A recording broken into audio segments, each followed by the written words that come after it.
रिश्तों में गलतफहमियां अचानक पैदा नहीं होती, बल्कि धीरे धीरे पनपती हैं। यदि हम गहराई से देखें तो अधिकतर रिश्तों में दरारें इन्हीं 5 कारणों से बढ़ती हैं।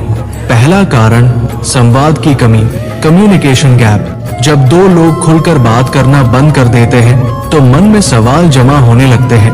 छोटी छोटी बातें स्पष्ट करने के बजाय लोग उन्हें दिल में रखते जाते हैं।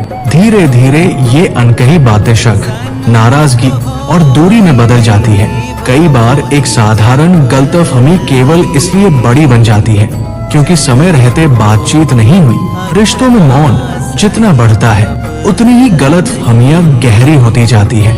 दूसरा कारण अधूरी सुनवाई और जल्दबाजी में निष्कर्ष। अक्सर हम सामने वाले को पूरा सुने बिना ही अपनी राय बना लेते हैं। हम उसकी परिस्थिति, भावना या मजबूरी को समझने की कोशिश नहीं करते। आधी बात सुनकर फैसला कर लेना रिश्तों के लिए जहर जैसा होता है। जब हम सुनने से ज्यादा अनुमान लगाने लगते हैं तब गलतफहमियां जन्म लेती है। तीसरा कारण अपेक्षाएं और तुलना। हर रिश्ता अपनी प्रकृति में अलग होता है, लेकिन जब हम अपने साथी, दोस्त या परिवार के सदस्य की तुलना दूसरों से करने लगते हैं तो असंतोष पैदा होता है। अत्यधिक अपेक्षाएं भी रिश्तों में तनाव लाती है।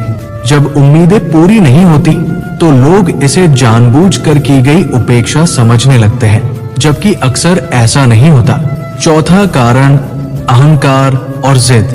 जहां अहंकार होता है वहां समझ खत्म हो जाती है। कई रिश्ते सिर्फ इसलिए टूट जाते हैं क्योंकि दोनों पक्ष झुकने को तैयार नहीं होते। मैं सही हूं कि भावना संवाद को रोक देती है।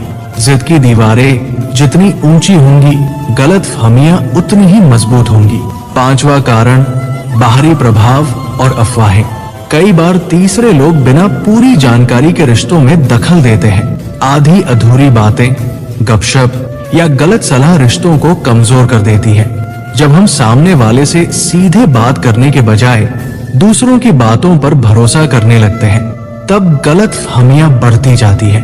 अंत में यही समझना जरूरी है कि रिश्ते विश्वास, संवाद और धैर्य से चलते हैं। जहां खुली बातचीत, सहानुभूति और समझ होगी वहां गलतफहमियों के लिए जगह नहीं बचेगी। दोस्तों, आपको मेरे विचार अच्छे लगे हो तो कमेंट में ये जरूर लिखें। राधे राधे, धन्यवाद।